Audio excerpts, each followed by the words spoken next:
Bannerlords are fanatical knights in Raid Shadow Legends, none of which say knee, unfortunately.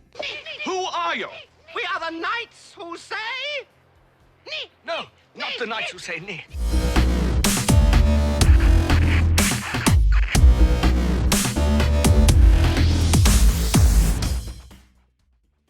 Finally, he sleeps here with another video in the Faction War series. In order to claim Lydia the Death Siren, the ultimate reward, you'll need to complete all 21 levels in each faction of Faction Wars with 3 stars. Tonight, we're going to look at Bannerlords. First, though, make sure you subscribe here at YouTube. Turn on notifications so you never miss when a video goes live. It's simple and free, but makes a big difference for the channel. Alright, Bannerlords level 21 features the blue boss, who brings heavy damage by way of 2 minions. Bannerlords is another faction short on revivers, which makes it a difficult faction for many to tackle. Laying down enough damage to win the battle isn't the problem, it's keeping everyone alive in order to maintain 3 stars. Now remember the basic rules in Faction Wars. You're going to want at least a damage dealer and or a nuker, a support champion to keep everyone alive, and 3 crowd control to help through the waves. Now I went with Ursula the Mourner as my main support. She's an epic champ with a massive A3 revive that helps bring back anyone who's died with 75% HP and 50% turn meters. She does help as a support champ, bringing increased attack, increased defense, and strength into your whole team too. But a revive never even came into play for me. You can obviously complete the level without a reviver, but you may need to look at a combination of shields, lifesteal, defense, and heavy damage if you're struggling to keep everyone in the fight without someone able to resurrect your dead. If you do not have Ursula the Mourner, there are only 2 other revivers, Raglan and Marichka, the Unbreakable.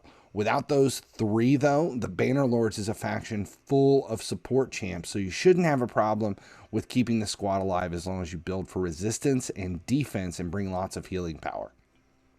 Stoutest Dragonbane and Stag Knight operated as crowd control for me, bringing AoE stun and decreased attack, decreased defense between the 2. Archmage Helmet is a combo crowd control and support champ if he's set up with enough crit rate and accuracy. His A2, if critical, is an AoE stun as well, but his A3 is what's going to make a big difference, bringing increased speed, increased crit rate, and increased crit damage to your full team. For crowd control and support, those 3 are pretty standard for most. Lots of options here if any of those 3 are not in your arsenal. Giscard the Sigalade, Sigmund the High Shield, Oathbound, and even the rare Void Champ Dagger can be of use. Stag Knight is the clear choice for crowd control though, and he's fairly common. Archmage is a free champ, achieved from completing secret rooms with Doom Tower, so there's no excuses really on that side of things. Free legendary Rhonda operated as my heavy damage dealer in this squad. She's powerful enough to inflict heavy damage both in the waves and once you make it to the final boss. Lots of options here for damage too. It's a faction full of knights, duh. Rhonda is the obvious choice though since she was free. Stag Knight can be heavy damage as well. Knight Errant, Rowan, Sir Archmage, and Gerhard the Stone are also heavy on damage, and all epics too. Now, although I did this run on full auto, I was forced to pick up targets during the waves due to the man-eaters and their unkillable buffs. No sense in wasting damage on an enemy that you can't kill. Now, it was a slow process, but getting through the waves shouldn't be too difficult. Now, once you get to the final boss, things do get interesting. The blue boss's minions play a different but vital role here. The first one has an AoE attack that just lays down damage, no debuffs. The second targets 2 of your champions and ignores defense when he hits. All of his attacks are normal though, so there's nothing weak, nothing strong, it's just normal hits. Obviously, you're going to want to deal with the minions first, but the boss's A2 is going to make that even harder. It's a 4-turn cooldown that revives both minions with full HP. Now, the boss's A1 is an AoE that brings fear for the whole team. Her A3 is a 4-turn cooldown ally join attack, meaning they all come after you. Now, the rub here is if they're dead, it places a block damage on the boss instead. So it's a double-edged sword. You're going to want high resist due to the boss's A1 AoE fear debuff, but you'll also want speed and shields to deal with all the damage from the boss and the minions.